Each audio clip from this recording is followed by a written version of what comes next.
Good evening, and welcome to the first installment of 2020-25 Port of Cascade Locks. We'll start with the Pledge of Allegiance.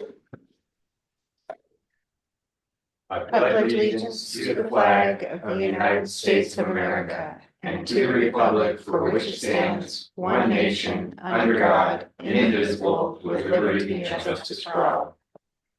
Roll call, please. President Lorraine. Here. Vice President Clute. Here. Commissioner Nats. Here. Commissioner Peterson is excused, and Commissioner Dodd. Here. All righty.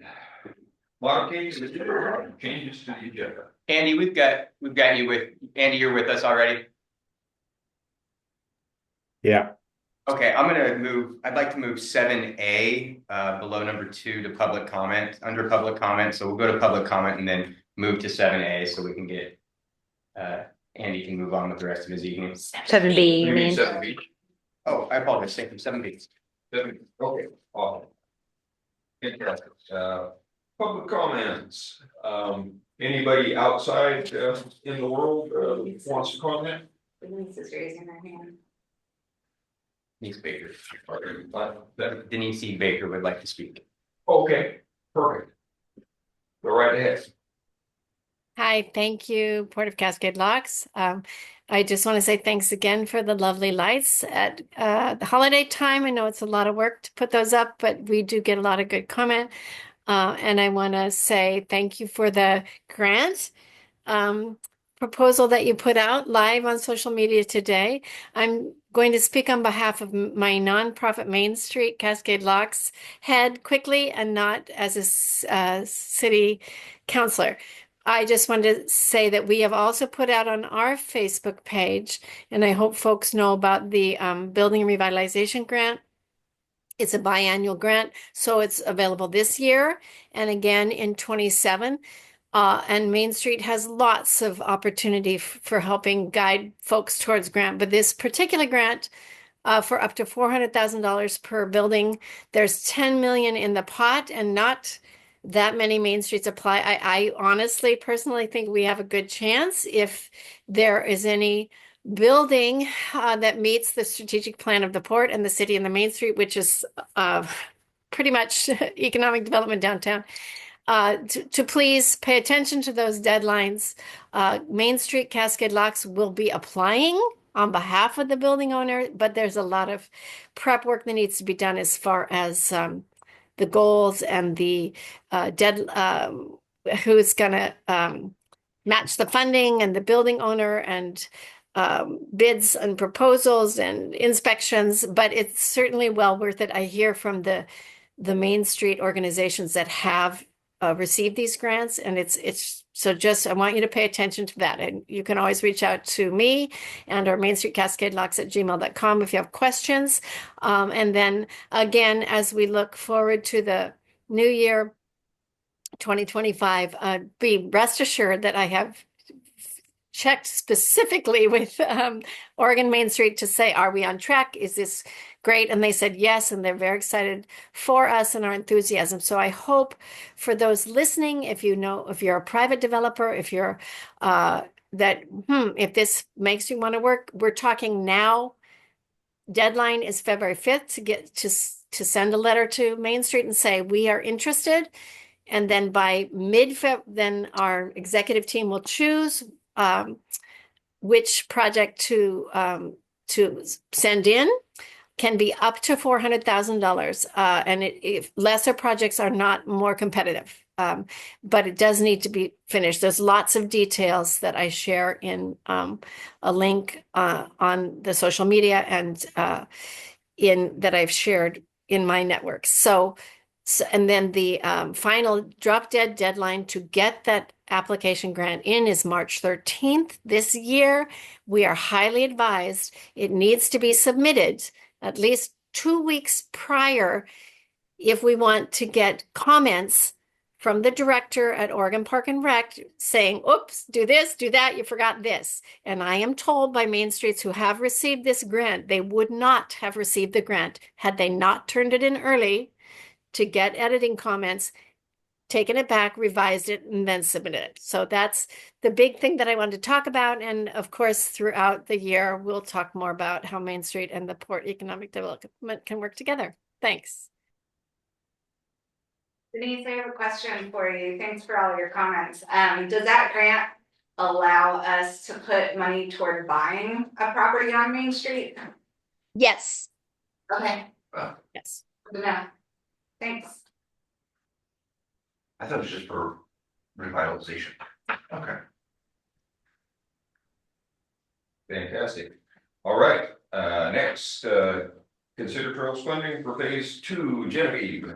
Thank you, President Lorang. As I noted in your memo in your packet, we have finished up the final reporting and the reimbursements for our Oregon Parks and Recreational Trails Program grant, which funded the pro build side of the new climb trail on the east side of town.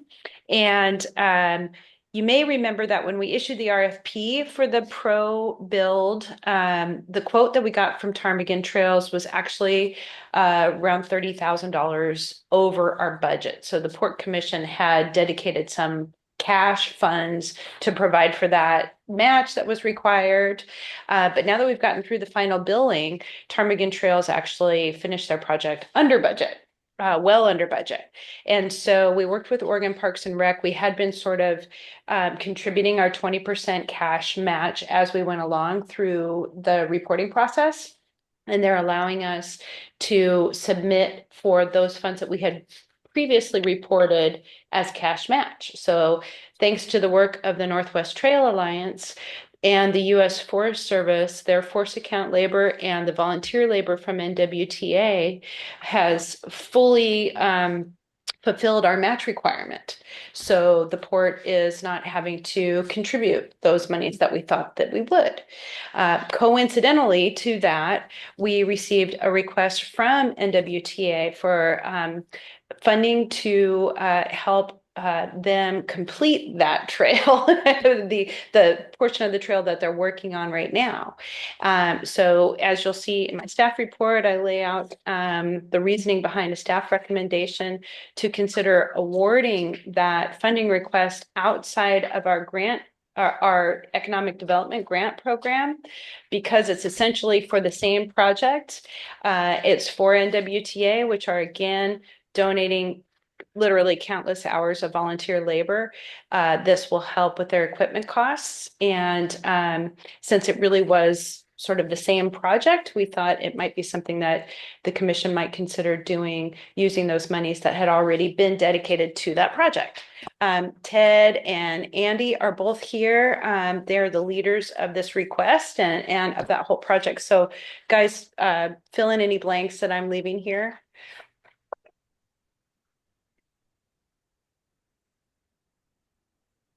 Do you want us to do a little discussion now? Or is that on the agenda or just still? Yep. Okay. We moved you up in the agenda so you didn't have to hang out for the whole thing. Okay. Well, first, why don't I introduce myself? I'm Andrew Jansky with Northwest Trail Alliance. I'm the advocacy director of the organization, and I've been with it for, I don't know, 15, 16 years. And I'm also a resident of Skamania Landing and have been windsurfing in the gorge since I was a kid. So I'm pretty passionate about the gorge and seeing it be successful. My day job, I am an engineer that does waterfront parks and projects. I've done work for the Port of Cascade Locks in the past as a professional, and I've done a lot of work for Port Hood River and Port of Arlington and Port of Skamania. So I'm pretty familiar with how port commissions operate and the the good work that you all do to try and make the economic development important for the local communities. So through that work, I was originally contacted with the past port director many years ago, maybe 2011, and he said, "Hey, let's we have some land that we're trying to do something with to activate the community, and we got the idea to do the Easy Climb Trail, and basically we built the Easy Climb Trail because the Climb Trail, the one that we're working on now, was tied up in bureaucratic red tape for a long time. So the port offered their land to basically build a trail, a public trail for everyone to go enjoy. And I think it's turned out to be a pretty big success. And back in the day, we put on events where we had a big bonfire, and Bear Mountain would give us pallets, and people would. It was pretty fun. It was a pretty fun place that the community showed up to, and so, fast forward to now, the paperwork finally came through, and we have been building on the what's called the climb trail, um, and building various phases. And as a volunteer, so we got grant match from the RTP, and our group, Northwest Trail Alliance, was the half of the match funds as volunteer in kind, and then we did we got the money for the pro build, which she was talking about, and it was over budget a little bit. And it sounds like the good news is they were under budget, but they also didn't do a part of the trail that we are building now, and that part of the trail we're working on now. It seems like it was a pretty hard section that they didn't build. So we're scratching our heads trying to figure out how to get around all these big old rivulets that are going down the hillside, and make the trail good. And just as an example, the last time we had our big work party a couple weekends ago, I ended up breaking the machine. It's when you run machines, as you know, they can work really fast and do a lot of good work, but they also sometimes break, and then it turns into a project. So I just got the machine back, and it was $1,200. So I think what we're asking for is help keeping our machines running. We're working as volunteers building this trail, but there's like real hard money costs that we have that we run into. Fuel's one of them, but periodic repairs, and the other big one is just keeping our organization going.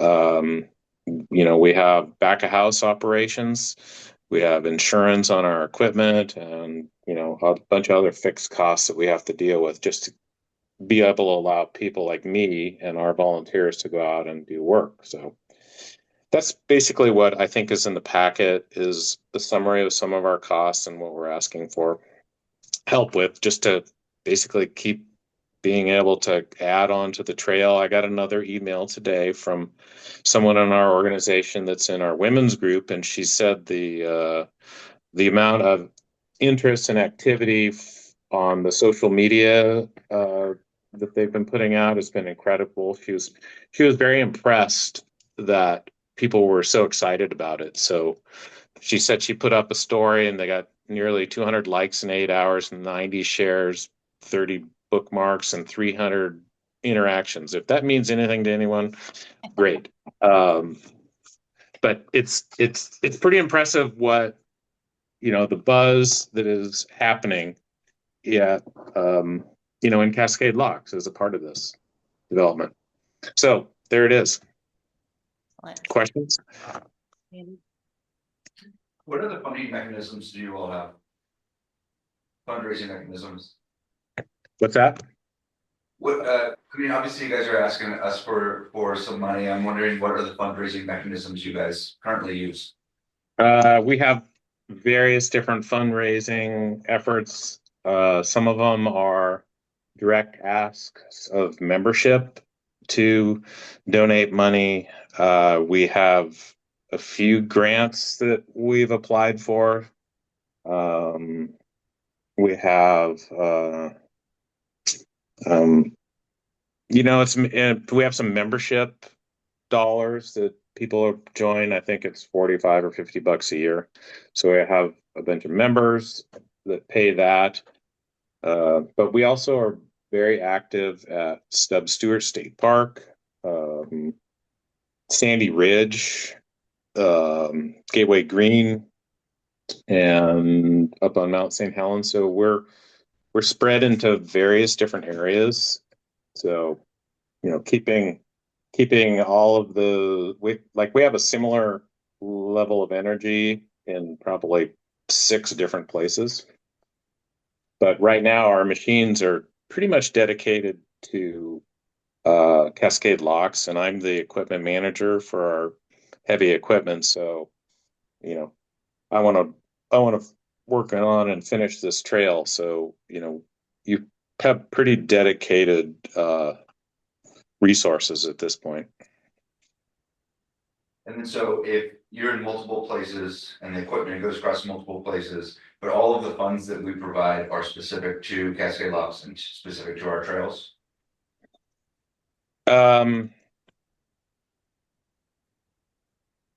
We don't have any place right now that we're scheduled to run the machine. So yeah, effectively. I'm storing them at the U.S. Forest Service. So they live at the Forest Service Work Center. Right off the frontage road? Yeah. That's fine. Well, how much of the Cascade Locks, the Port of Cascade Locks funding would you say, like what percentage of it is your total funding? In the NWTA budget? Or specifically for our area? I guess I'm curious if are we 100% of the funding for the Cascade Locks trails? Yeah, at this point. Historic. Yeah, at this point you are. We basically when we built last year, it was all our when we need machine repairs, we covered it out of our internal operating budget and covered, the prorated piece of insurance. So basically we donated everything for that grant, the $150,000 RTP grant. So we donated labor and all of our hard expenses. And I should clarify that the Easy Climb Trail and the new Climb Trail were both primarily funded by Oregon Parks and Rec District, not the Port General Fund. Okay. So we were, the funding through to NWTA may have passed through the port, but we were funded by grants for the trail. And the Easy Climb Trail was 100% funded by us. We didn't get any grants for that. That was just me out there building. You guys bought pizza for us on the Easy Climb Trail, but there was no permitting cost and there was no U.S. Forest Service paperwork. It was because it was all on your property. It was very streamlined, and we just went out and volunteered to build trail and covered the cost of fuel and maintenance. Yeah, that bobsled trail will definitely get a little windy on you for sure. Consider moving here.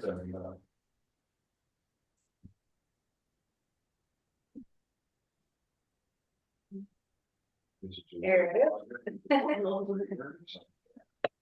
I would like to make a motion to approve the NWTA funding request for the phase 2 portion of the climb trail, utilizing a portion of the funds reimbursed from the OPRD RTP grant award.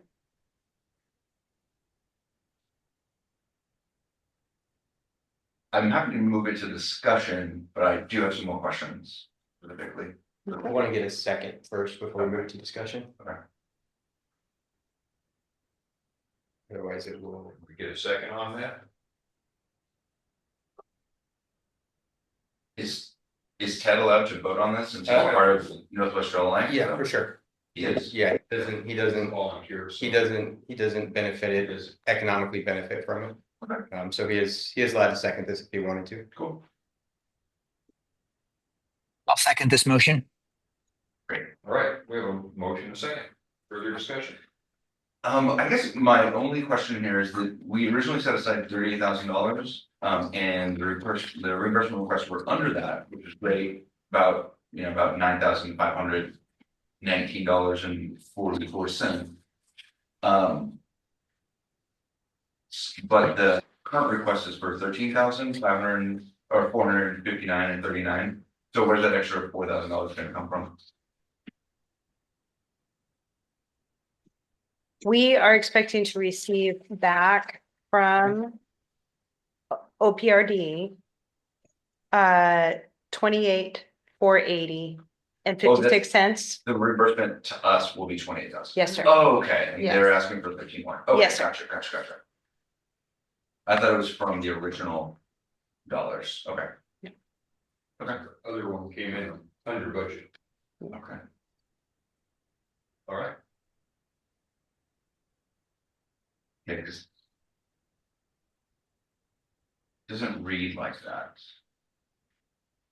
Board set aside up to $38,000 reimbursement requests, which they would be for asking for reimbursements, right? Along the way, had accounted for $28,480.56. Right, so- The project was complete. Right. So far as we've gone along and we've incurred costs Right. and we've several reimbursement requests to those costs, we have, as we go along, been reporting to them our cash match of 28,480 and 56 cents. Right. But we don't need to have provided that cash match now because the Ptarmigan Trails portion, their final bill was so far under budget that the match has already been met by the volunteer hours of NWTA and the U.S. Forest Service Force Account Labor amount. We've met and exceeded our match requirement. And so the cash that we have been reporting as we go along, expecting bigger bills to come in, we didn't need to report. So now we had money set aside for trail improvements and then didn't have to use it. right. So Right. we're not having to find money out of contingency or some other location. We actually had money already allocated towards trail work that didn't have to be used. Yeah, there were a couple of bills where we were only asking for example, we got $100 bill. We were only asking for $80 back, and we should have been asking for $100 back because we, at the end, final accounting, we didn't need to be putting in that cash as we went along. Okay. And so now we're receiving from them the 28,480 that we've already reported as cash match. Oh, so the 20 is reimbursement request that we've made. Yes, sir. Oh, Yeah, to our grant fund. Okay. And so working with the grant manager, sort of going through that whole process, it's like, yeah, you can just reprocess your prior reimbursement requests. There were two of them Right. that we had sort of contributed some cash to it, that amount, Right. and we can reprocess those and actually get the full amount reimbursed. So This additional request isn't going to be coming from any other source than what's No. already been allocated. Okay. No. Okay, great. No. Oh, that's great. Yeah. We already- sorry for the confusing. We haven't listened about what. Funny because if I might have pulled it out of contingency, and now we already have it allocated towards trail work, so. Okay, cool. Right. So not only did we have to come up with that contingency, we also, thanks to NWTA and US Forest Service, we didn't have to provide a cash match. Gotcha. So, Great. No, that's great. No, Yeah. they do a lot of great work. I just want to make sure we were. Yeah. Okay. With it's the extra confusing. It's like, dollars that- yeah. Right. I can jump in real quick. A couple things real quick as it relates to, just for clarification. For the overall future, for the overall project, there is 3 phases for the climb trail. Phase 1 is what was completed last year using that RTP grant, the Pro Build Northwest Trail Alliance. And that's what Genevieve is saying. We're wrapping that up. That's got a bow on it. It's done. Now what's going on is Northwest Trail Alliance is moving into phase 2. Now, yeah, we could have sat on our hands waiting for another big grant, but we're trying to get these trails built as fast as possible because that's part of the bigger vision to get it done. And so when you look at what we're going to build this year, so we're moving into phase two, and we're only going to be able to get half of phase two done just because of capacity and time. So in that, for the amount of work we're going to be putting in, we have somewhere in the neighborhood of around $79,000. I don't have my paperwork in front of me, but $79,000 is what the value of what we're building this year with the volunteer effort and everything we're doing. And so our ask is pretty small compared to the actual result being generated. So that's a little clarification on the separation of projects. The other thing is just going back on the fact there's three phases, is that these are all shovel-ready projects. So we are actively looking for grants to get more pro builds out there. We're also, trying to capitalize on this excitement from all the volunteers that are coming out. We've had, as Andy mentioned, a ton of people that are excited about it, and we're seeing it with the volunteers that are showing up. So it's all pretty amazing, and it's all part of our big picture of making Cascade Locks a mountain bike destination. But to become a mountain bike destination, we need trails done. That's why we're pushing so hard to get that done. And like I say, we're only into phase two as of this winter, and we have three phases. So this is a multi-year project as we proceed on this endeavor. What is the total length of the trail at this point? How far are we going? How many miles? I believe we built this last phase one, we built about 7 miles, and it ties into Trail 400, which it provides a riding opportunity that's giving people the option to ride a 12 to 16 mile ride loop, which is getting in the category of where somebody would actually come and ride. If the trail's too short, people won't go to visit it. It's just not worth the time. But our goal is, like I say, to continue this winter, this part that we're building. We're working on building another 3 miles of trail, and phase two is about in total 6 to 7 miles. And like I say, we're building half of it, which is about 3 miles this winter. Just to add a little bit more to the confusion, the U.S. Forest Service partners on this project have their own additional recreational trails program grant application currently pending review that will finish the parking lot at the trailhead, install a restroom and an informational kiosk. We had been talking about the port submitting that grant, but it's not on the ports. That parcel of the parking lot is actually Forest Service land, not our land. So Forest Service has submitted that grant. We're not involved in it at all, other than cheerleading them and hoping that they get that funding, because it's, this trail is going to be so popular. We have got to have those amenities. We have got to have that parking lot dealt with and have a nice restroom there. So, again, just major kudos to Andy and Ted and everybody who worked on this project for so many years.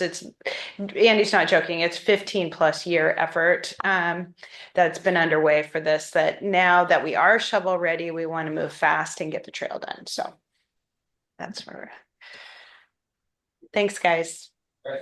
Well, if there's no further questions, all those in favor? Aye. Aye. Opposed? Motion passes. Thank you very much. Thanks for all your hard work. Thanks, Yeah, Andy. thank you. And thanks for moving things around so I can not have to listen to another port commission meeting in my life. There will be more in the future. Whoa. Back my bar. All right. Thanks. All right. Moving on. Commissioner comments and subcommittee reports. Madam? Well, there's no Bridge of the God subcommittee meeting in December, for it was too close to the holidays, so we'll resume in January for that, so no updates there. Earlier this month, I attended the Oregon Outdoor Recreation Summit with Ted, Commissioner Dodd. We learned a lot. We were there for couple days, well, I think it was a 3-day summit, but it was 2 full days of meetings and presentations. And I think some of the things that stood out, I thought was pretty cool I attended one about, and I know you mentioned it in previous meetings, Genevieve, but about water trails. And how easy of a pull that could be for us to become like a at least statewide recognized water trail, possibly even nationally recognized if we've got all of the accesses to our water.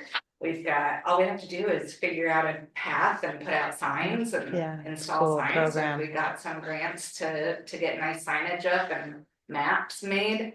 That would be a pretty easy pull, because I talked to other communities who are working on similar efforts for their riverfront areas who don't have easy access to drop in watercraft. So, and we have so many different drop-in spots, so we're already ahead of the game. Yeah. So I think that would be really cool to bring to our community. Andy's going to be kicking himself that he left the meeting before you said that, because he was just giving me a big speech about water trails. Yeah. That one stuck out. Well, and we just met a lot of interesting people and made a lot of good connections. There was just a lot of good discussions. I unfortunately neglected to bring my notes, so I had a lot more that I wanted to like be excited to talk about, but that was one of the highlights that stuck out for me. Great. That I think would apply anyway to our community pretty easily, but also just the importance of having trails and accessibility to outdoors. We have just so much potential in this town, and I think we're on our way to responsibly utilizing it. So yeah. Very cool. Other than that, that's all I've got. All right. Mr. Dodd. Yeah, to follow up with what Commissioner Klutz mentioned is like, yeah, that was a very powerful summit.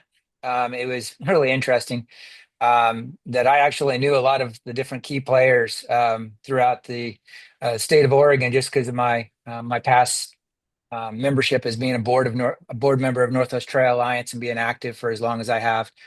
A couple things, the waterways, as Commissioner Klutz mentioned, was very intriguing, very exciting. Also, it was funny, people are approaching me because they were already hearing about the mountain bike trails that we're building. So that was pretty interesting to get how a lot of people pinning me down, asking about all the success and how we've got that going and what's ahead. So outside forces are really fired up about that. But probably the thing that I thought that was interesting that I stumbled into was I just kind of had some high level conversations about places to stay in the gorge, and that kind of led into talking about potentially an RV resort in the gorge. And it was amazing, just without me priming the pump or to try to direct the conversation, just with starting with a good open-ended question. I had several people that actually were like, that is amazing idea. You got to proceed with that. And it was one thing that was interesting is that I had several people from the Friends of the Gorge that were really excited about it, and come to find out that they've been approached multiple times with other private entities wanting to build RV parks, RV resorts throughout the gorge, but obviously there's a lot of limitations of where they could be even placed. And they were like, "Oh, there is a high demand. It'd be a home run." So it was interesting to hear that.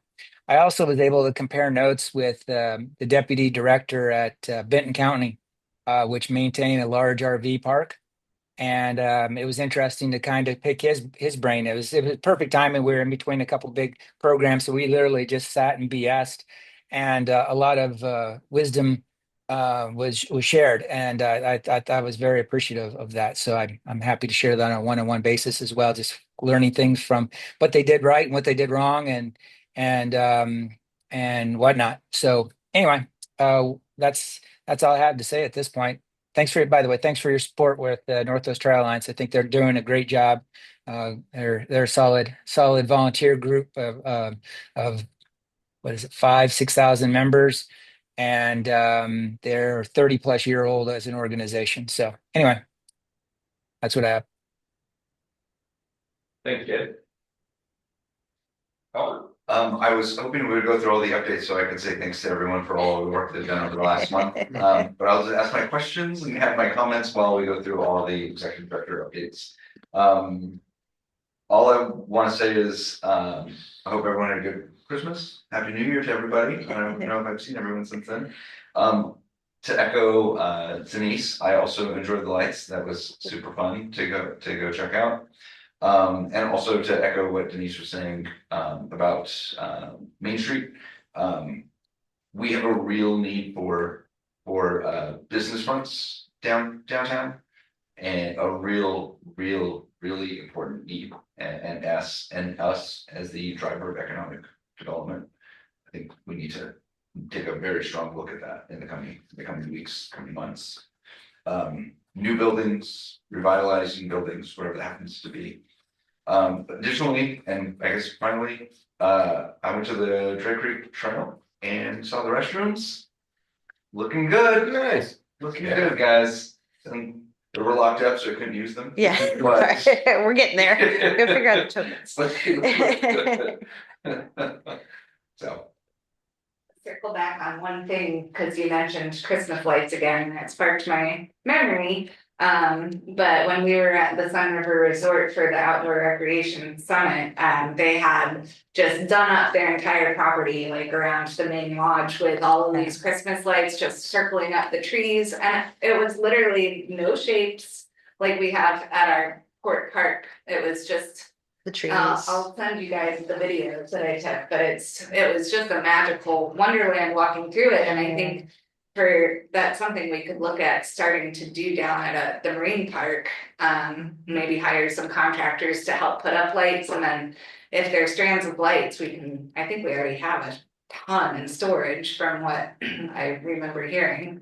But it could be kind of a shorter cut where that we build on it every year and make it a little bit bigger and better every year to turn ourselves into a Christmas attraction. Right.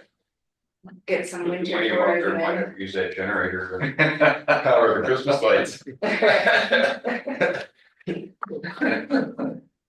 So, had a great holiday, had our usual intimate gathering of about 40. Great bunch of people, both friends and family, and so it was great, good holiday. Looking forward to everything that we're going to do this year. It's kind of next steps. It's now starting to see the fruition of all the hard work that we've been doing with the strategic business plan. And I have to say, the more that we talk about the things that we want to do, the next steps, our strategic business plan, kind of our holistic vision of how we're going to make this area survive and thrive. We're spot on as far as the things that we prioritize as we're talking about them, and we're I think in a good place to make things happen. I think also working with the Oregon Downtown Organization and now Cascade Locks Downtown, and the grant opportunities there, as well as the grant opportunities that we've started here at the port. I think it's a real opportunity for some people who have some buildings in the downtown that are sitting vacant to incentivize them. I'm hoping that the city follows suit with the derelict building ordinance that kind of puts a little bit of like emphasis on fixing those buildings for those owners that are currently doing nothing, and hopefully they'll be incentivized, and along with I think some opportunities with other things that are going on here in town. I think I can see it happening. So I'm excited about next steps. We have a SDO conference first part of February. Looking forward to. That's always great because you learn all kinds of ways to keep yourself out of trouble. And so we're looking forward to that, and just looking forward to seeing things happen here. I realize things move kind of a little bit at the speed of government, but I think it's going to take us some time to kind of help the community to realize the vision that we have and our absolute brilliance in the process. And hopefully, we'll get a lot of community buy-in and a lot of synergy behind it. So we're just excited about what's going to happen in the next year or so. So I think we got a great team here. and looking forward to what's going to happen. That's all I have. All right, executive director report. I'm gonna jump ahead of this before we do Parker stuff. And as much as I'm watching and enjoying Todd Moore struggle through his last commission meeting, right? I've enjoyed that as much as anything. Just watching him have to sit over there and power through another one of these. This particular commission hasn't had as much interaction with Todd as Todd has with previous commissions for sure. Todd used to be quite a staple at almost every one of our meetings. You're welcome. Yeah, you want to say, add on to how great everything is here in Cascade Locks. A lot of it has to do with how great things are going in Port is the great maintenance staff we have. I mean, Todd, you've done a fantastic job of the park has never looked better. I mean, people comment all the time that the landscaping and all of that in your team is just, you guys have done a fabulous job, and we've really appreciated your efforts here. It's improved effort. And I'll say even semi-retirement is pretty dang awesome. So I'm sure you will find more than enough things to keep yourself busy. I'm certain that Donna has a list. So Todd came on with us 11 years ago as the head of our maintenance department. Would certainly like to commend his leadership and the culture that he's created within maintenance.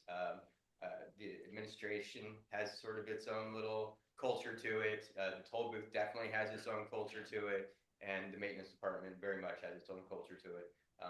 Those guys down there, they work together, they sweat together, they laugh together. He's really created a team down there. It's really wonderful to go down there and spend time with those guys, let them make fun of me and how I can't necessarily run any of the equipment. At least for the last 11 years, Todd's been asking for a truck and a backhoe. I got him both of those, and now he's out of here. So, I did my job. I did want to. When Todd was brought on, he was brought in during a time when the port was doing a lot of building and a lot of projects, and that's really where Todd's skill set outside of his leadership and management skills is. He's a master carpenter. I want to give you an opportunity to talk about some of the favorite projects that you worked on, that you headed up, because they're going to continue to live now that you're retiring and moving on. And I know that that's a part of your job that you've been missing in the last couple of years because we haven't been building. So give us a rundown of some of those things you worked on. We did quite a tenant. The first thing I tackled was the big tenant improvement in Flex One. That's when we first moved. What was their name? That left us so abruptly. The recycling company. Yeah. But we did.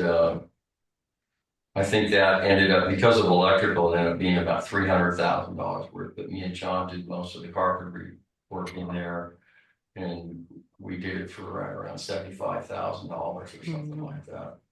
I think we moved on from there to we rehab Flex 3. We totally rebuilt the building. We had to help on some of these things too by other contractors, but we basically rebuilt that building from the ground up. Would have liked to have done more. And then later on, probably just that was probably my most recent big build, was we built the doctor's offices. Yeah. So that was about 3 years ago. Yeah.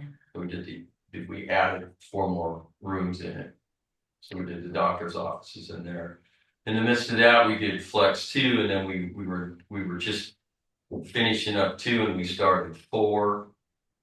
We because of John's ability and what he did, he was very comfortable doing infrastructure, and the county was very good to let us do some things that typically they don't let people do.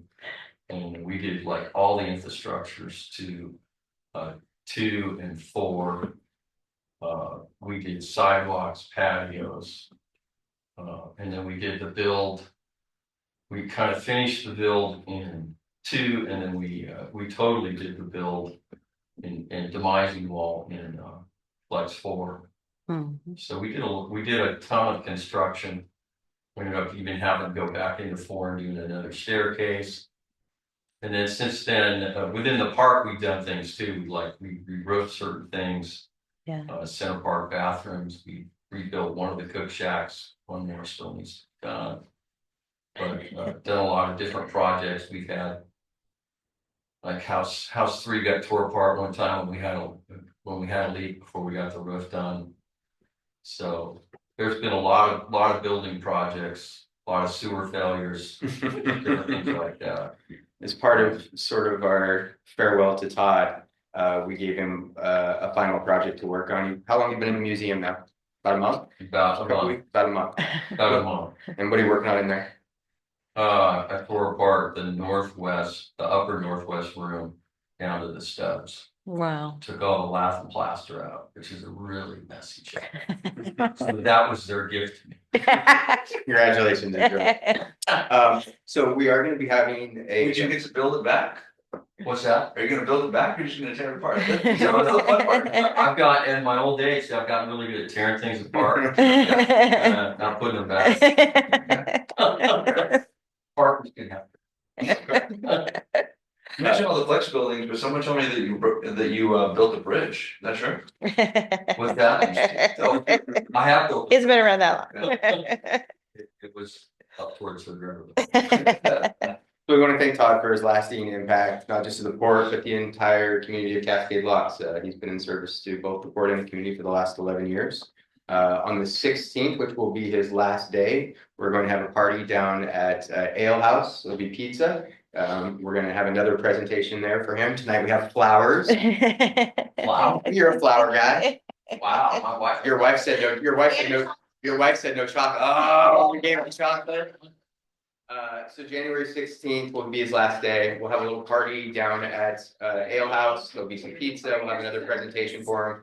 And then we're gonna have a bit of an open house. The rest of the staff will go back and go to work. Todd's gonna hang out there for a little bit and we'll allow members of the community to come and go. Obviously, Todd is a pastor of a church. He's worked very closely with the county. He's worked very closely with the city. So there's a lot of folks that can want to come and wish him off. Yeah. And so we're gonna let him hang out Be a for a good couple time. hours down there and shake some hands and get made fun of and all that good stuff. Todd Moore's Take a picture. on the very first day, Todd said, you know, I'm gonna give you some advice. He said, what is it? Just stay out of the politics, please. And I was like, here I am. Did not listen. I did not listen very well. He said it was 5 of the best years of his life. Yeah.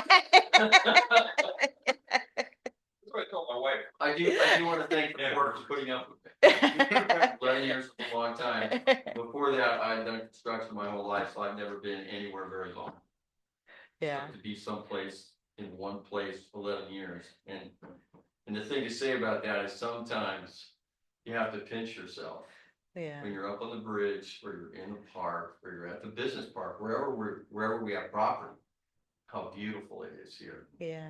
And I've lived here my whole life, and yet you still, I mean, I get to work here. Yeah. Yeah. Lucky. So it's been pretty good. I've enjoyed the time, That's awesome. and I've definitely enjoyed the relationship. Thank you. Thank you, Todd.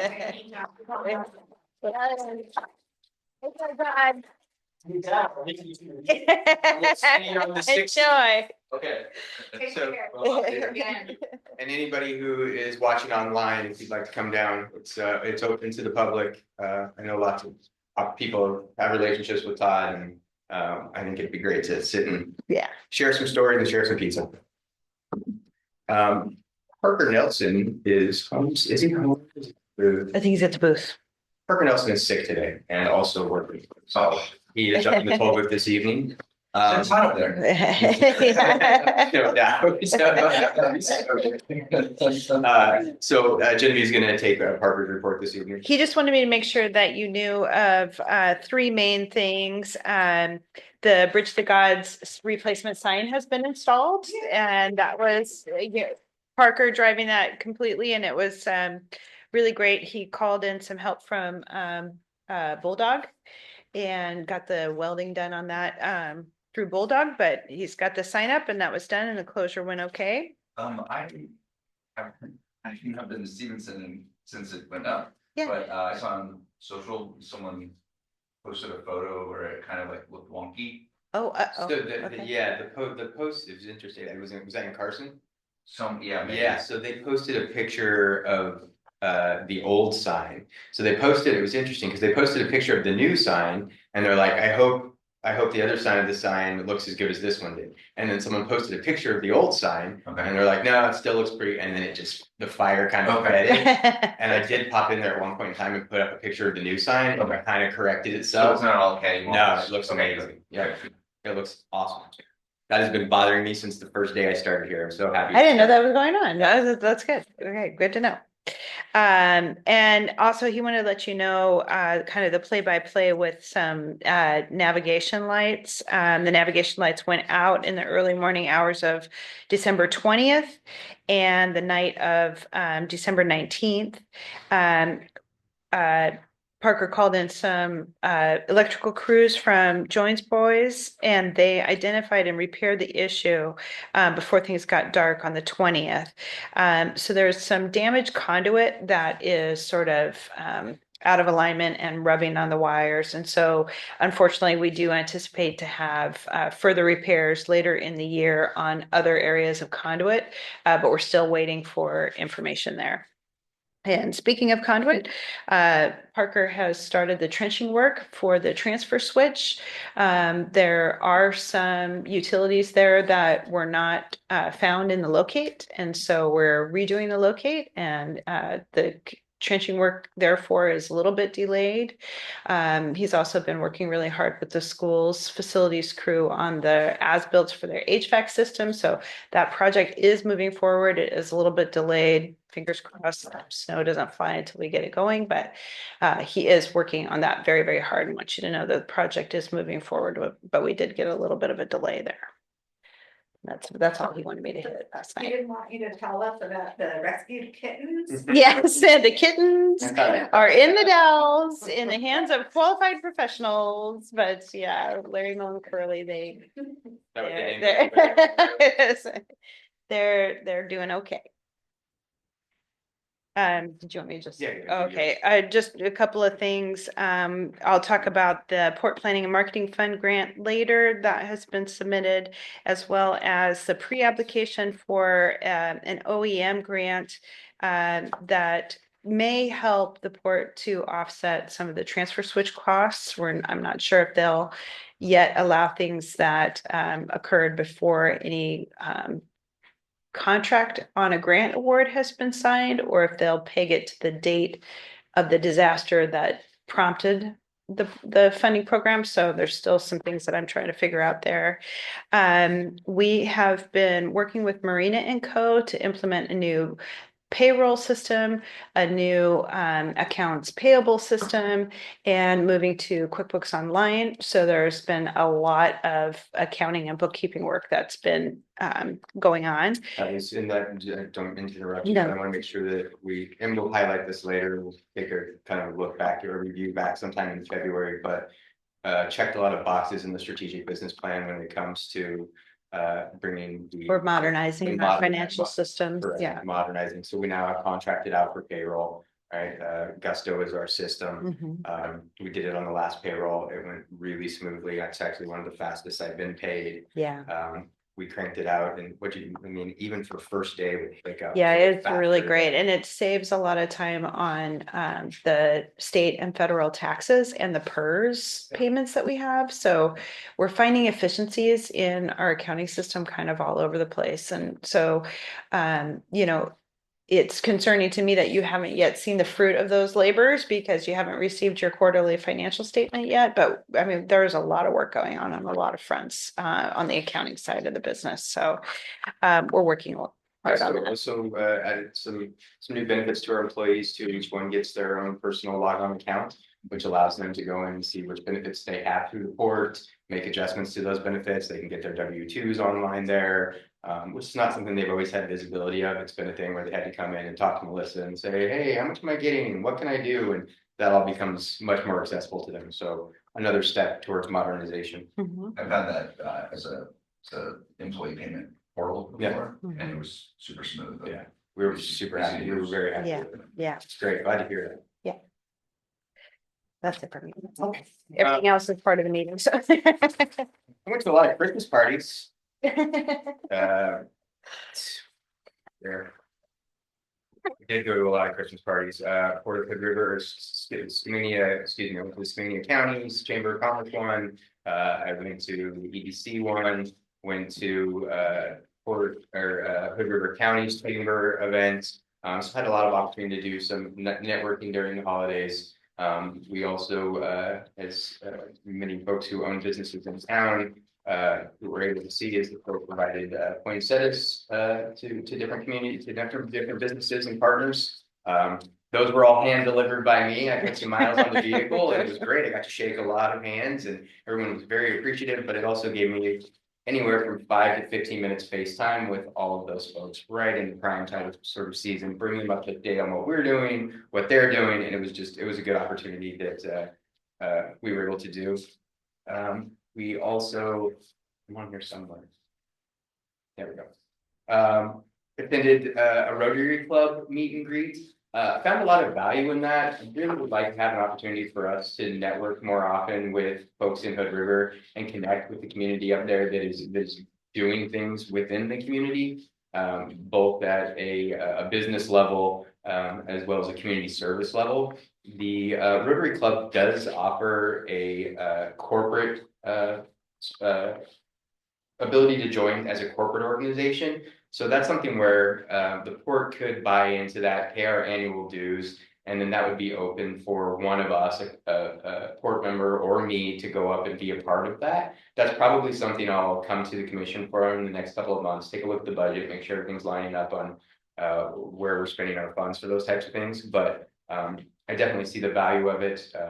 Pete Happy had an event down here in December that I went to, and they said it was one of the largest events that the Rivers had for a turnout standpoint in almost a couple of years. So if we could find a way to really plug into Rotary up there and find a way to make it come down here, and even just within that small little group that I met, there was a lot of energy and excitement about the canoe club and the folks down here that want to get involved. And you know, you hear so much about what was the previous community membership? Wasn't the Elks, it was Lions. The Lions. You hear so much about the work that the Lions did, and you hear a lot of work that the canoe club's doing, which is good too, but it feels like maybe there's a gap there that Rotary could fill in. So Currently, from my understanding, Happy is the only person west of like Walmart is Really? that right? Okay. Wow. that's in Rotary, so it would be That's really beneficial surprising. for our community to have some sort of representation beyond him.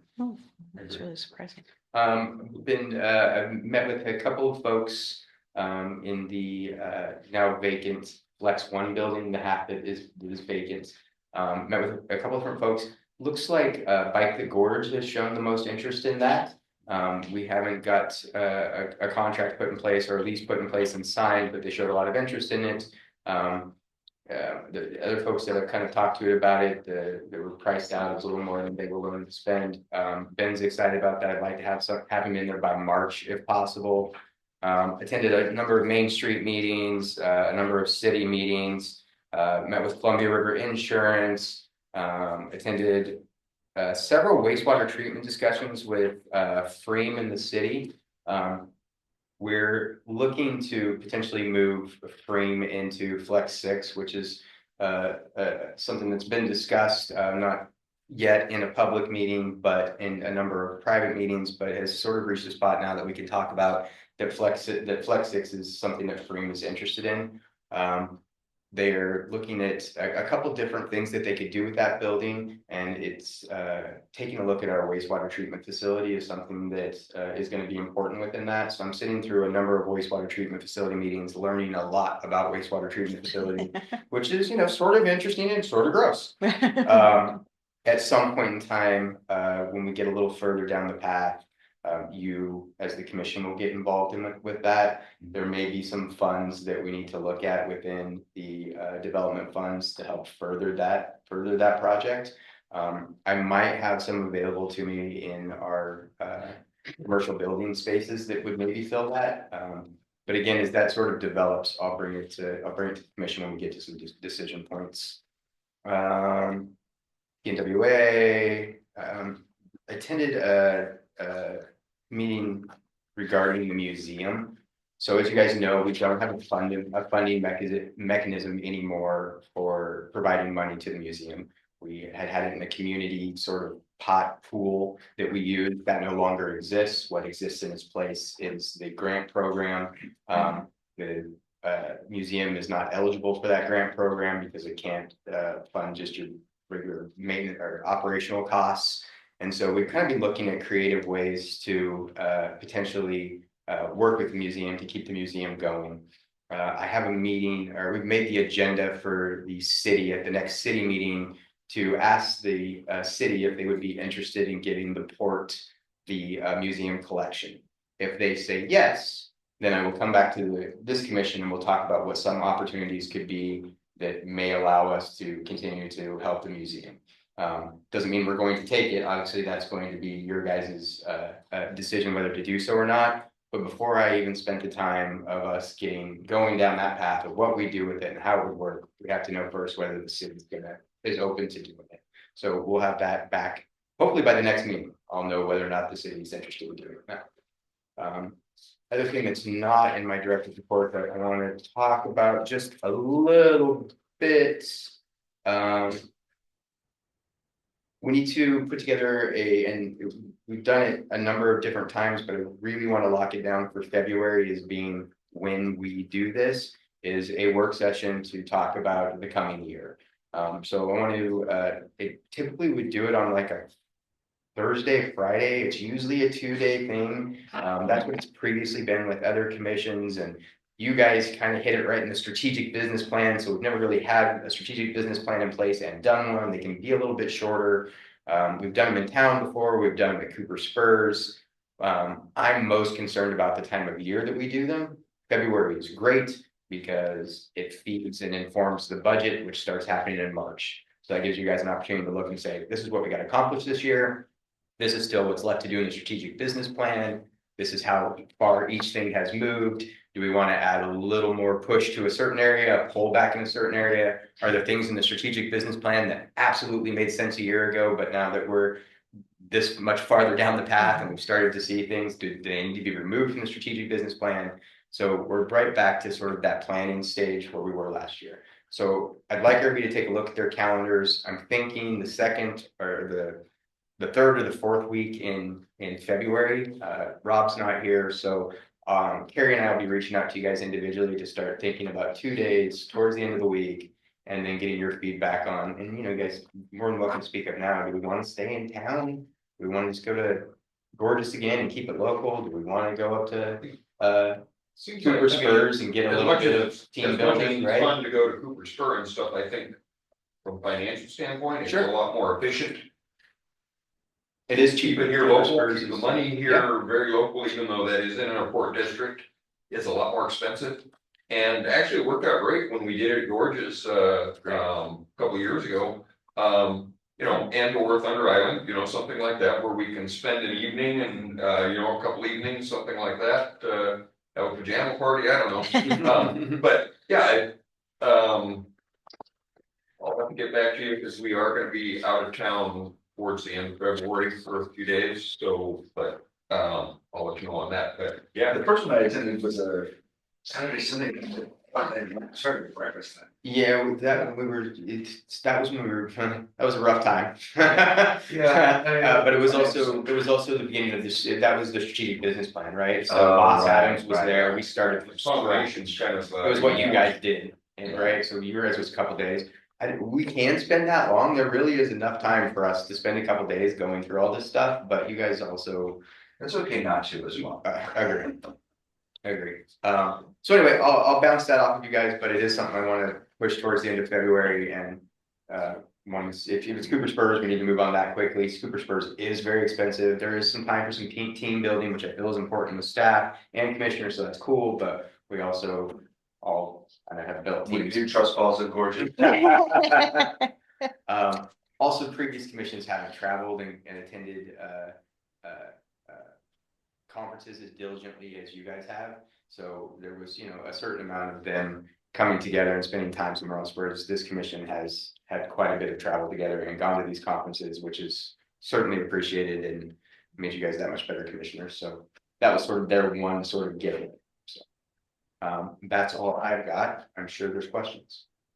Maybe there's questions.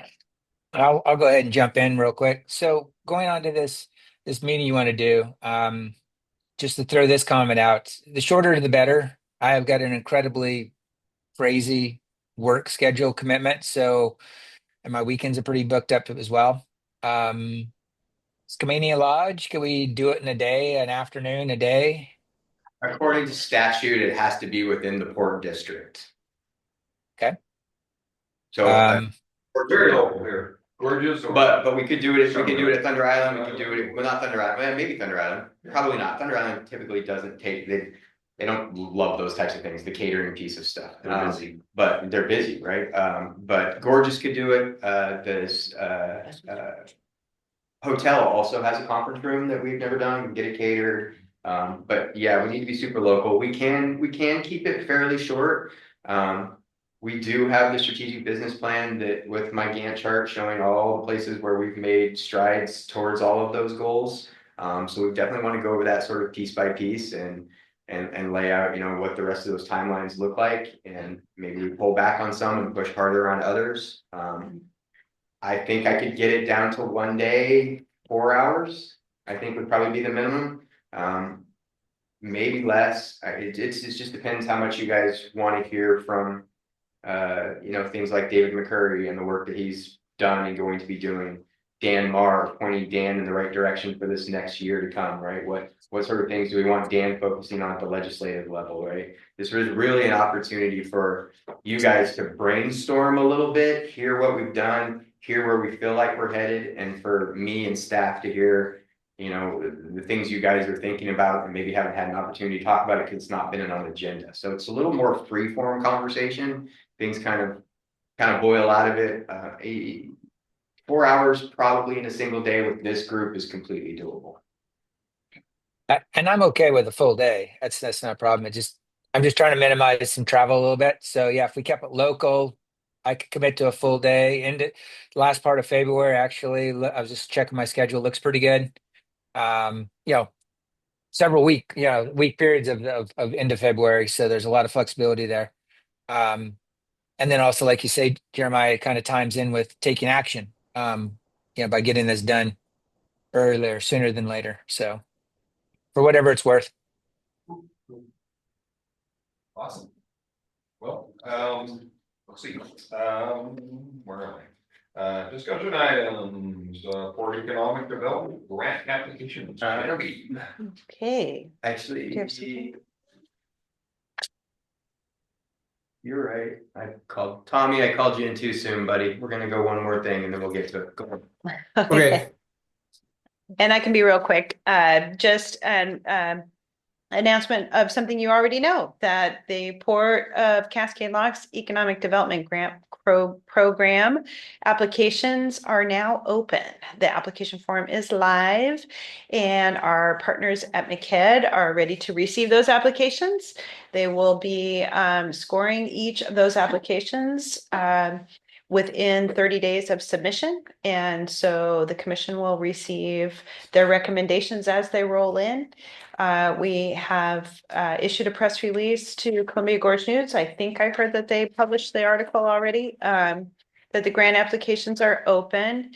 And so if anybody has any questions, even in the middle of submitting your application, we've got my contact information there. Carrie Ann did a great job putting the entire grant program on our website, including a training video that is really helpful. If you watch that before you start doing the paperwork, you'll cut your time down significantly. But it seems like folks are excited to apply. There are folks who are potential partners, much like the Main Street program, where we are asking people to come up with good ideas, and there are brains really thinking on this of what can we do to help contribute to the port being able to achieve its goals and objectives. So that's exciting. Very quick. Commissioners, we're allowed to point people in the direction. Absolutely. It's ready to go. This is Yes, please do. somewhat of a tool for this commission. Because I know through when you guys are in the community and you're having discussions about, you know what you guys should be doing, or you know what's a good idea, or you know what I would like to do. There's never been a place for a commissioner to be like, I can do that and bring it to the commission. It was just such a process. Now you really can just be like, that's cool. I like it. Here's the program.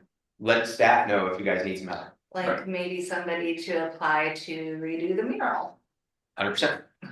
Right. Yep, anything that you guys hear where you're like, that's exciting, like send them to that program, and if they can find a way to tie it to the strategic business plan and it's competitive enough and they have their 20% match and they jump through all those hoops, it really is a tool for this commission to be able to engage in some of those cool ideas. I think the choice of having them handled McKidd, yeah. by McKidd was great, because it kind of takes us out of the personal end of, well, I think it's a great idea. You know, it's how well does it align with our strategic business plan priorities? Is what are we trying to do? If it's downtown revitalization, if it's building a business in town, if it's anything great that's going to have a long lasting impact to this community, it's going to be you know, well received, and that's kind of the walking orders that McKidd has. Is weighing everything against our strategic business plan. So that kind of you know, yeah, it's going to be great. Let's move along. Business Oregon Port Planning and Marketing Fund application. Genevieve. Yeah, so this is an application. The full application is in your packet, so you can read through the whole thing. Business Oregon has a amazing program for ports, and they have a grant program called the Port Planning and Marketing Fund. We have submitted a grant application, really, and we had intended to do this while we were working on the strategic business plan update. This is sort of task number one, is to develop a comprehensive land use and real estate investment strategy. You folks, you 5 people, have a lot of decisions to make in this first year. And not only are they yes, no questions, they are, for the yeses, okay, but when and how and what comes first, second, third, and what happens at the same time, and where do we invest our monies, and where do we raise monies, and how do we make sure that we mitigate risk to the greatest extent and be good fiscal stewards of the public resources and move as quickly as we can through our plan. So this grant will fund a study. Basically, it's a consultant contract. Staff has identified 3 consulting firms that we would request proposals from for this strategy. It would unfortunately require a couple more work sessions for the commission with that consultant, really similar to the relationship that you had with a consultant for the strategic business plan. But here we're only talking about real estate development and investment of your resources and prioritizing projects. So this is everything from the RV campground, where we want to place that as a priority, and what is the work that needs to happen in order to rezone that property, get a conditional use permit, you know, or is there a partition, all that stuff. All the way to what to do with the residential property, some things about downtown revitalization, your options to purchase or redevelop some properties downtown, etc. So you guys have a lot to think through in a very short period of time if we want to stay on an accelerated schedule to get all of the objectives done that we want to get done by June of 2029. And so we're hoping that getting the experts in this field in working for you, directly for you, will accelerate that process instead of DIYing it. And that is the sort of thing that Business Oregon loves to see ports do, so much so that they fund those efforts for a large degree, up to 75%. So we've been invited, which is sort of a provisional approval, to submit this application. That was completed today, and we should hear back really quickly. We've told Business Oregon that we want to issue this RFP by February 1st, and so we'll be moving quickly. And that's really just the report to you So that's fine. Business Oregon would be to pay the consulting firm 75% of the contract, or up to $50,000, whichever is lower. So depending on how those proposals come in, you know, we've already pledged $11,250 to a match up to that, you know, total $60,000 grant ask. Of course, those quotes could come in higher than that. Things are getting very expensive in consulting businesses, but this is really important work that will save us 10 times that amount of money by the end of it if we do the proper thinking through and really having a chance for all 5 of you to talk amongst yourself and really have a real estate expert advising you on these investments and planning folks. There is some provision for some conceptual drawings that can be made, which will really help with the public outreach. And also, most of us are visual thinkers, even though we don't know that we are. And when you can see a drawing of something, it really helps accelerate progress towards a goal because folks can visualize what it might actually look like. And so that's just a quick report to you that we've submitted to that fund. It won't be the last time we submit to that fund. It's a really, really good friend to Ports in Oregon from Business Oregon. The state does a really great job managing this. I'll chime in and say this is an important step because I jokingly refer to myself as you keep me around because I know where the bodies are buried. All of our best intentions and where we went wrong in the past.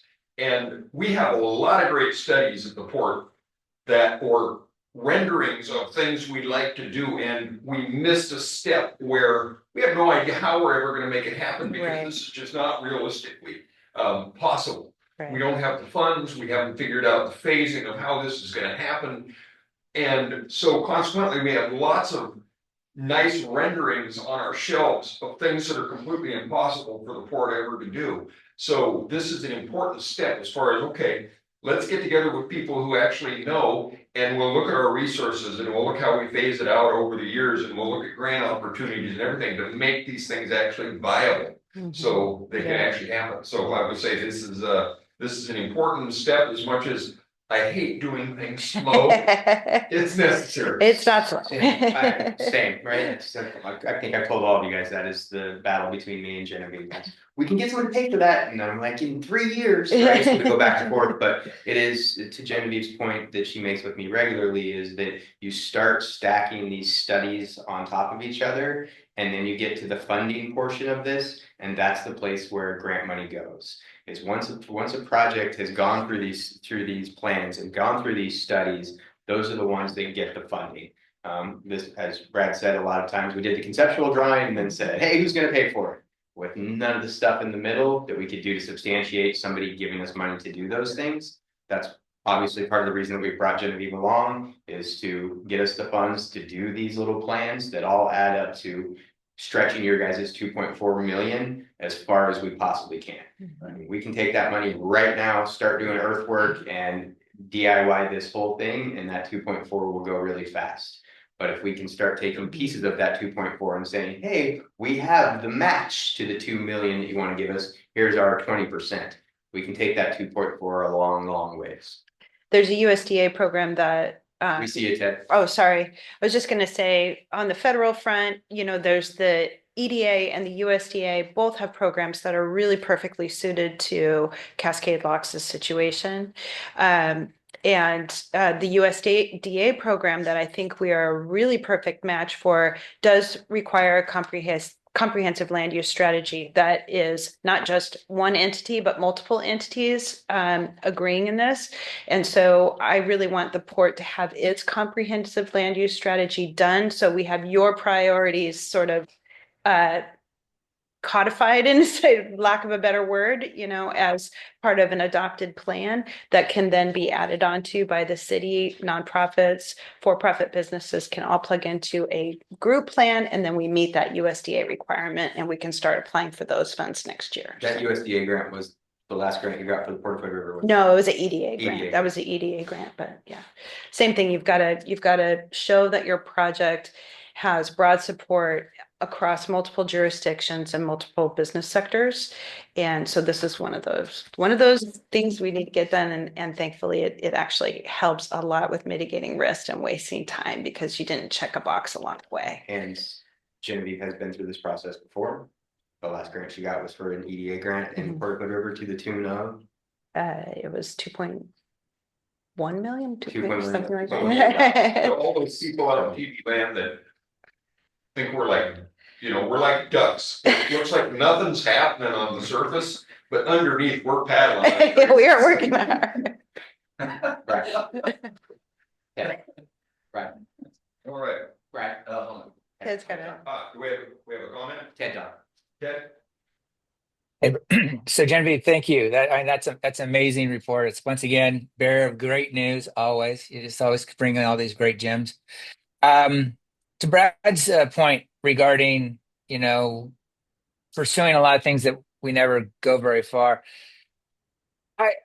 I would like to maybe have a little discussion. I'd like, matter of fact, even put a motion up regarding trying to narrow our focus a little bit, because there's a lot of things we've talked about, and I have a feeling that we might be able to come in alignment with what may be our top priority or top place to kind of focus. So, is this a good time for me to make a motion? You can make a motion anytime you want, Commissioner. Okay. I, Ted Dodd, move that the Port of Cascade Locks take the following actions to explore the feasibility of creating an RV resort on the port's industrial lands, specifically tax lot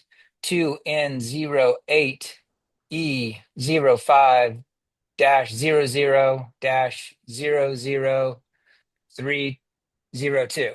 Okay, that's the parcel. Just as a subnote, this is the parcel that we've talked about before. And the action is specifically to conduct an economic assessment to validate the investment potential and the establishment of this project or of this RV resort. Number two, research the necessary steps to develop the RV resort, including required approvals, zoning changes, and utility upgrades. Identify potential funding sources to support the planning and development phase. And number four, develop a request for proposal to select partners for designing the RV resort concept plan overview and plan options. This initiative aims to leverage the port resource and create a new economic assessment for the community and to facilitate additional investment in recreational businesses. Okay. What tax lot is that? I know where you're talking about. Can we pull up the GIS map? It's over there where the disc golf area is on Was it- Gambit. The whole disc golf area? 25 acres. Yeah. Oh, thank you. Okay. It's the whole thing. Yeah. It's and that right now, also just for point of clarification, this is not like we're voting that this is going to actually be what we do, but this is like let's narrow our energy and focus on doing the deep dive. And then once we get that information, we can then still give a thumbs up or give a thumbs down regarding the project. So I guess we need a second motion before I bring that up. Okay, there's been a motion.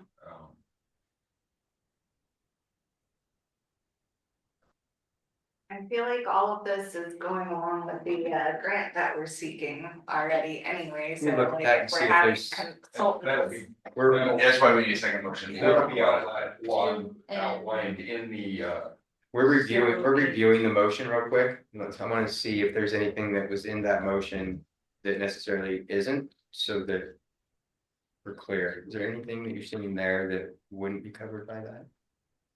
Well, the only characterization difference is that it's solely focused on the RV park, not the other that development they're gonna be ideas, asking for which- priorities, so. right. Fair. Yeah, right. That's fair. prioritizing that as. priority. Yeah, I think that probably makes Not the sense, only- right? Not necessarily the only thing, but. But prioritizing that. yeah, especially when we go out and look for we get quotes back on this, right? Mhm. If we come back and we're getting $50,000 and we come back and say, well, $120,000 is what it would cost. Maybe we pull some of our properties back. I think Well, and that it's this yeah. motion probably does prioritize Yeah. that That's as being property we're talking about. one we'd like to focus on. And you may in the grant funded study, you may want to say, hey, we want for this parcel, we want the expert's brains going all the way through to like Ted's motion delineates. We want not only an economic assessment, but we want research on the steps of permitting approvals, utility upgrades needed. We want to identify funding sources for planning and design and issuing the RFP for the development, or maybe an RFDI with a private partner. That wasn't part of his motion. So, maybe when you're looking at the residential property and you're looking at the downtown properties, you're looking at the any business park investments beyond the RV campground, you may want to direct your consultant to do a deeper dive on the RV thing because you want to get that one done quicker. So you want them to move us, further down the yardstick on that project, but maybe a little lighter touch on other things, but I think that this study would meet Commissioner Dodd's motion here request, except for he is explaining that he wants to narrow the focus, and this would be a broader focus. So that's for you to think about how we could fulfill that. Do we need Tommy to No. chime in on this at all? No, okay. Just wondering, I don't see a problem with this necessarily as far as, I think, focusing our efforts in one direction, in this direction, I agree with it. Yeah. I guess my question would be, so JB, you just brought to us an application for 5 ideas for us to pursue. At the minimum. Yeah, right.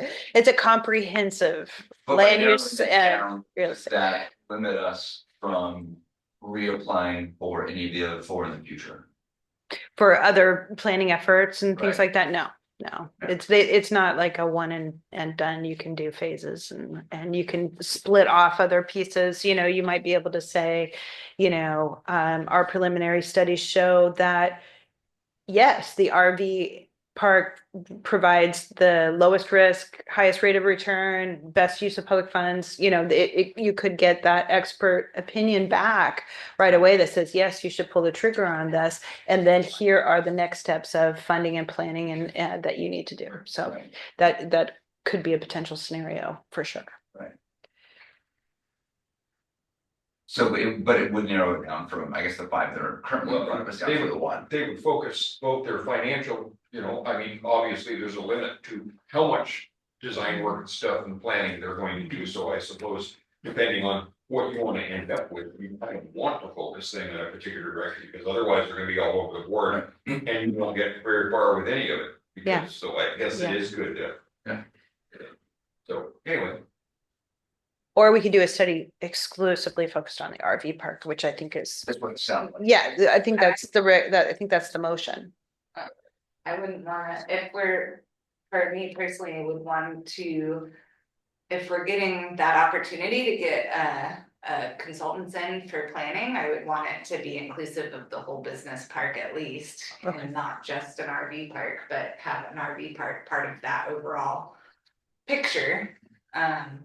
So I would be a little concerned with not allowing the expansion of inclusion of that with our grant funds. And just one clarifying question for Commissioner Dodd. So those 4 deliverables of your mention, I think we as staff could take that as direction to, the two things are not mutually exclusive. Right. It's not one or the other. And you guys can certainly say, port staff, And certainly get these 2 things done. Well, we could. Sure. We could, front load that with maybe a pre-meeting with our planner from our Exactly. engineer. Yeah. Ekman. Yeah. Jared Ekman, and walk around and, so. Yeah, staff will figure out, you tell us what to do, we'll figure out how. Yeah, we'll get it done. We'll work on the how piece. We'll work on the how piece. Anything that we move up in a priority is gonna require additional resources. Right. Where those resources come from, right? That there'll be repercussions to it in some sort of way. But if it rises to the top, it's something that we want to see forward progress on faster than potentially other things like workforce housing, right? Or some of the other things that are within that strategic business plan. We can move around that Gantt chart a little bit and add more effort here. You know, this thing that was going to get figured out in 2023 or 2024, 2024, 2025, maybe it gets figured out in 28, 29, and the campground moves closer to 25, 26. Those are things that we can do. Ones we can't do that to are the bridge. That bridge project is a #1 priority for you guys. You're committed already. It's happening. It's going to take up a tremendous amount of your guys' time. We're going to have monthly meetings on that. The other thing that we can't take out of the #1 slot is Flex 6. That remains the #1 priority. And the other thing we can't take out of the #1 slot is the port grant program, which is now up and running, but the real work starts after that. But yeah, I mean, you tell us what, and we'll figure out We're kind of moving forward on everything that we had as top priorities, the bridge, the grants, Flex 6 is now.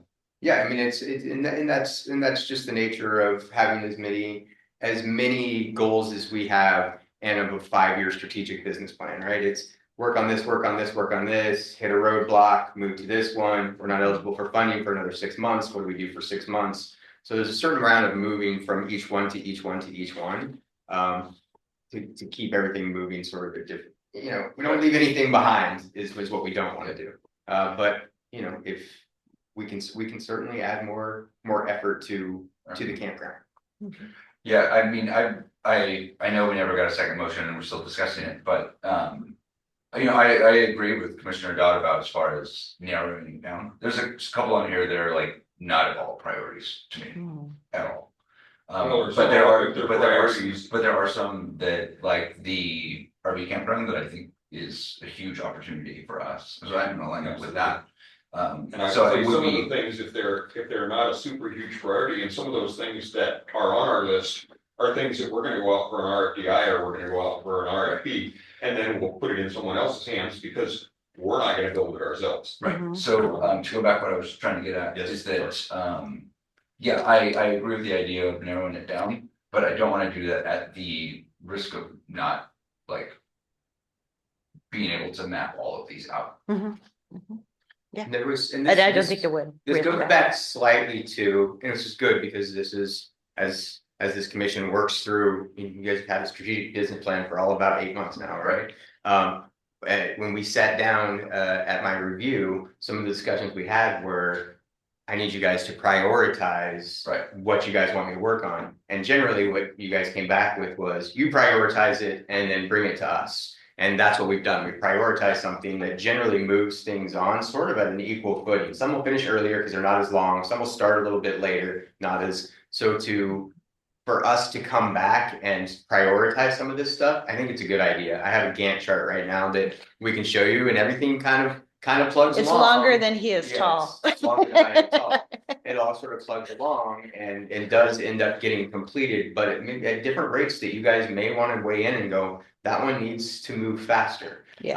Because there wasn't any sort of that prioritization. We're finding ourselves in this conversation right now where we're like, well, wait a minute, this one should be moving. And it's like, well, it is moving, but it should be moving faster. Okay, we can do that. So we appreciate that. The one that's #1 on here, I don't think we've really talked about it, but is this kind of a mandatory as far as what stuff to say again? #1. Water and sewer infrastructure investments that are needed for business retention and expansion for current port industrial tenants in the beverage manufacturing I want to make industry. sure that is in there, that if there's an opportunity for us to use those funds for that we can. Which could be an EDA. It could come out of EDA. It could also come out of your guys' 2.4. That's a pretty big economic development play for you guys with a number of jobs. So I want to have that listed in as many places as possible. So yes, but yes and no, right? And we wanted it included for sure. Going back to the motion that I put on here, the reason why I was doing that is I'm really just trying to get the focus on, we've got a lot of great ideas. To make Commissioner Hernandez's comment that there's some things on the list that aren't really a priority in his mind of what he would like to see. And this kind of, I think you know, prevents us from spending time on things that are really low priority. And to Jeremiah's comment about, getting a little bit more focus about what we all see as our priorities, or the ranking of all our different goals we have. I think it would be helpful for them if we were to, set this RV resort as being a high priority for us to be moving forward on. So that's the intent of this motion, to try to put some framework on it. The other thing is that when we're actually putting consultants working on this, it will be like what my granddad used to say, you can be a mile wide and an inch deep, meaning you don't get anything of any substance when you try to cover too much. And I think that could be the case on some of these consulting dollars. If we say, go look at the, housing property, look at our RV report, go look at, six other things, we won't get any substance. And that's a concern I have. I'd rather have the dollars be spent, the consultant fees, the consultants working on our top priority. I think is my intent of what I was pushing forward on this. That's great. I just would like to expand that priority to include the entire industrial business park plan. And we can move on the RV resort as like our top priority within that. But I would like to see how that whole mapping out, looks, renderings. Well, and I think all part of that planning too, when we look at the RV resort, it'll show us how many places, how many sites we can put in how much space is this one. I don't know whether we can put 100 in or we can put 1,200. Right. And that'll inform how much other space we have within that property for other developments, or other commercial space, because there are certainly other commercial space that's going to be complementary to an RV resort. You certainly want to have that left. I mean, so I think those are kind of all in together, kind of included. I mean, at least in my mind, that it's not going to take the full 25 acres of space for an RV resort, but at least we'll come back more informed as far as how many spaces, how many do we phase it in. A phase one's got 50, phase two's got another 50, and it leaves us how many acres for other type of commercial development that will be complementary, or will be other development that will be incentivized by the existence of an RV resort that brings in customers. When I'm talking about the business park, I'm not just talking about that 125 acre property though. No, like down well, the beach, entire business yeah. park, we're talking, there's additional 18 acres that's owned by SDS, plus there's another, how many acres up on the bluff, but all of those properties will be impacted by the RV park. But yeah, I think we should look at that, the east side probably, and the impacts of an RV resort on that property, and how those all work together. Right. But yeah, I agree. I'm comfortable with moving forward specific to the RV. I've said it before and I will say it again, just here for everyone. Everything where Easy Climb is at in that parking lot, I will never touch it. Period. It is way too beautiful of a spot. It's way too. I don't want anything that we put in there to impact the nature and the beauty. Can you tell us which part of the property you mean? Yeah. Anything, Basically, that big dirt lot. basically once it hits gravel, because SDS is. So. This. All of that. That, right, okay, thank you. Never touching any of that as far as long as I'm commissioner. My person, I will tell you guys that all right now. That entire area to me is just some prime area. Easy Climb is there. It's a great little spot for people to be at, and I don't want to destroy it. Commissioner Dodd, the tax lot that you mentioned, is that in the blue, that's the blue area? Is that your tax lot? Yeah, That is correct. It's the blue area. It's where the disc golf area, and that's where the cycle crosses. So they'll have to be adjusted.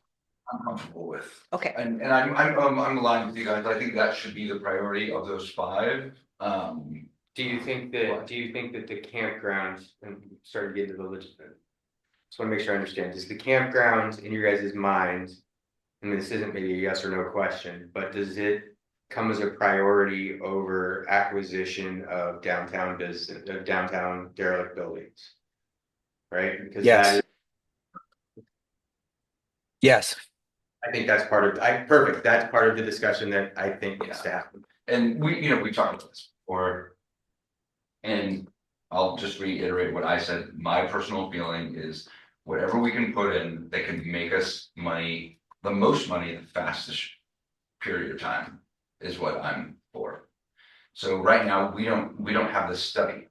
So we don't even know if buying downtown is gonna bring us back money faster than the RV park.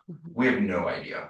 Whatever brings us the most money in the shortest period of time so that we can do these other projects is my priority. But we have no idea what's most financially feasible for us. Okay. Well, we still need a second on that motion. We want to move forward with it.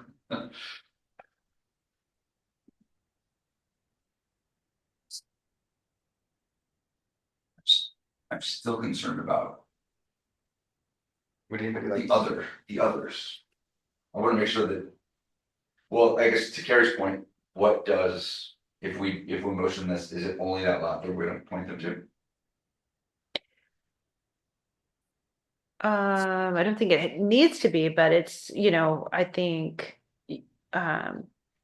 approval of that motion would certainly. Yeah, I think when you guys meet with whatever consultant we wind up going with, that it sort of helps point the conversation where you go, this is where. Deal with this first. We're interested in this, right? It's the top of the triangle. We're interested in this. It's the other, the I just base. don't have the motion to do that. We're gonna have a working session with the consultants and we can tell them that. And I feel like this motion is maybe a little too narrow, where I want a little bit more, we can still prioritize the RV resort, but I wanna look at the broader picture as well, outside of just that property.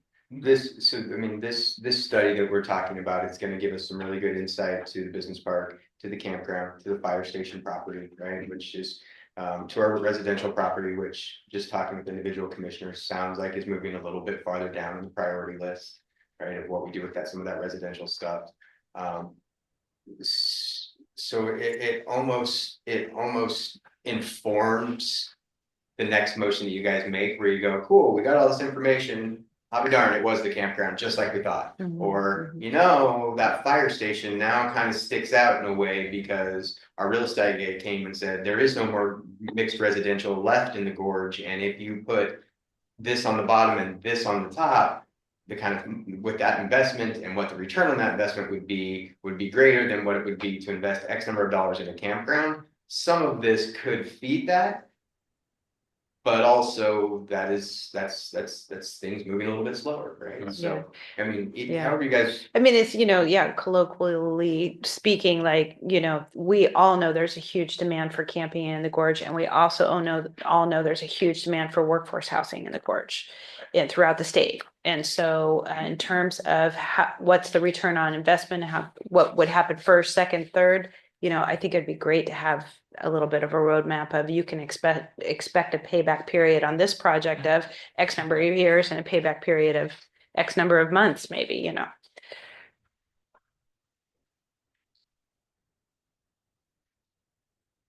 Do we have a second? Do I hear a second? I don't think that Okay. approval of it would hurt anything. Going, motion dies for lack of a second.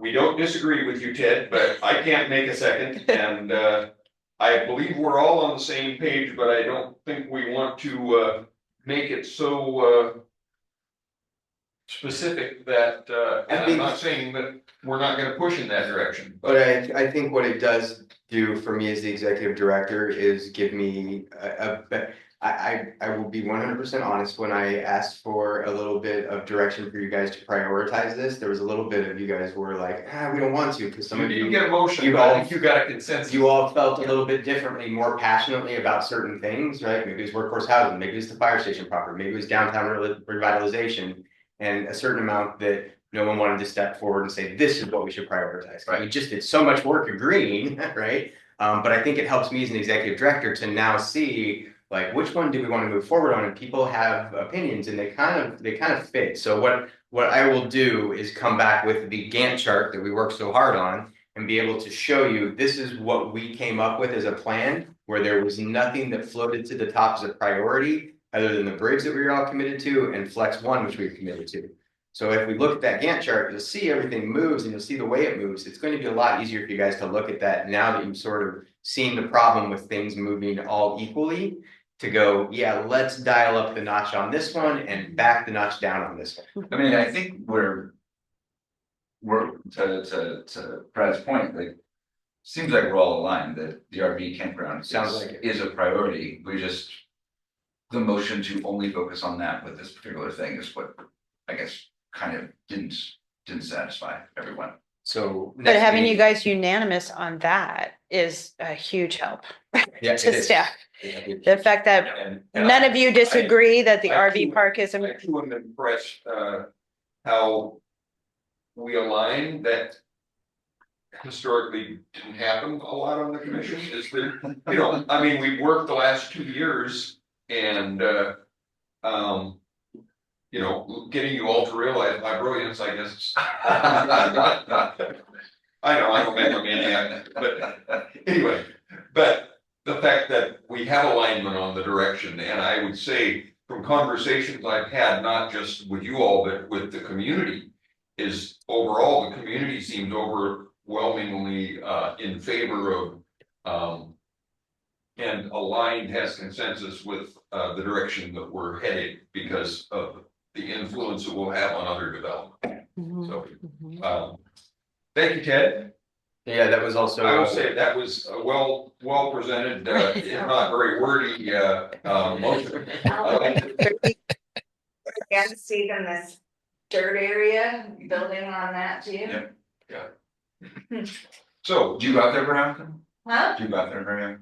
I do, yeah. I go out there all the It's time, and beautiful. just I the agree. idea, like, I read this, I think it was an Andy Warhol quote, but it's like, just because you can build on it doesn't mean you should.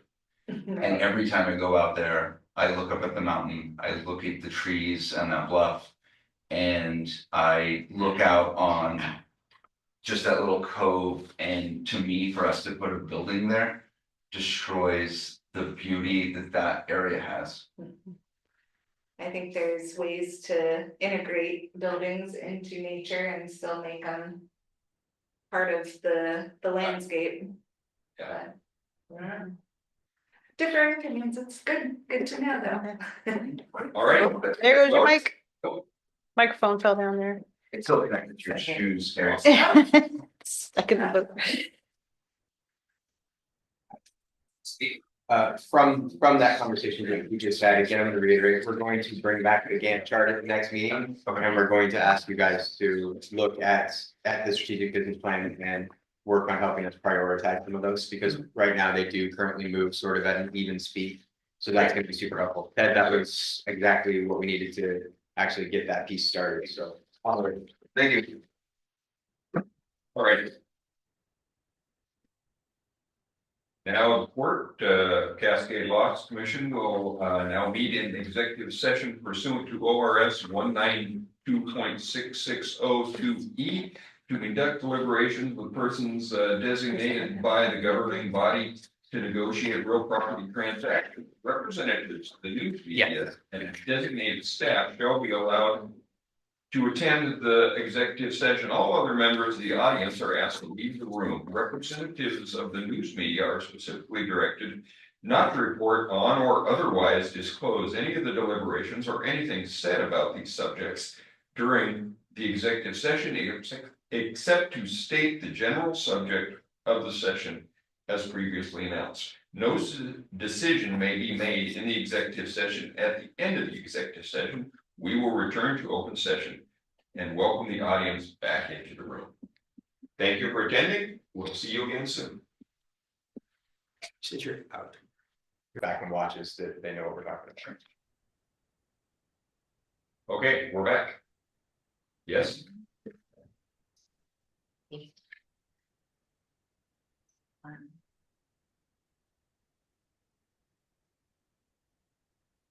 Yes. Yes. All right, well, with that, Yeah, I have a report for you here. The Port of Cascade Locks and Frame Brewing Company LLC entered into a lease agreement dated December 27th, 2019 for Flex 5. Under the lease, all tenant improvements exceeding $25,000 in any one-year period require landlord consent. The tenant has proposed to install additional cold storage facilities at the premise to support the operational growth. The proposed improvements are expected to enhance the functionality and long-term value of the property. The total cost of the cold storage facility is not to exceed $550,000. Per the terms of the Fifth Amendment to the lease, the landlord will reimburse the tenant for the cost of these improvements, which will then be recovered through an additional rent schedule over a 15-year period at 6% interest. Key terms of the Fifth Amendment to the lease include tenant will design and install the cold storage facilities in compliance with all applicable codes, laws, and using reputable contractors. 2, landlord will reimburse tenant up to $550,000 for improvements subject to documentation of successful completion. 3, additional rent will be charged to recover the reimbursed cost on a 15-year amortization schedule. The cold storage facilities will remain part of the premise subject to the terms of the lease and may not be removed without landlord consent. Well, I will move to approve the tenant improvements for Frame Brewing Company LLC at Flex 5 in an amount not to exceed $550,000, pending legal review of the Fifth Amendment to lease, and authorize the executive director to finalize, execute, and sign the amendment on behalf of the port. I'll second. been a motion second to include the amendment. And $550,000 for Flex 5. All those in favor? Aye. Aye. Opposed? Motion passes. All right, I think that's all of the business that we have to come before the commission tonight. I just got word that Senator Merkley is going to be in Hood River on the 25th. What time? It said, sorry. I have a town hall on Saturday, January 25th. Please mark your calendars as starting at 4:30 p.m. at the Hood River County Town Hall. Sounds like there's going to be a meet and greet potentially. Meet and greet with local leaders at 4 p.m. So if they've been very interested in that, we'll work to get some commissioners in there to meet Senator Merkley and talk a little bit about some of the things that are important to our region and to report. So David, we get that? It's Saturday. The 25th. Sounds good. Sorry to interrupt you. All right. Well, if there's nothing else to come before the commission, I will adjourn the meeting. Thank you for attending. Have a good time for the rest of the week here in Florida there, Ed. See you in 2 weeks. You buddy, get to Yeah, the sir. Thanks for staying up late for us. Oh, yeah. See ya. Thanks, everybody. I'll second the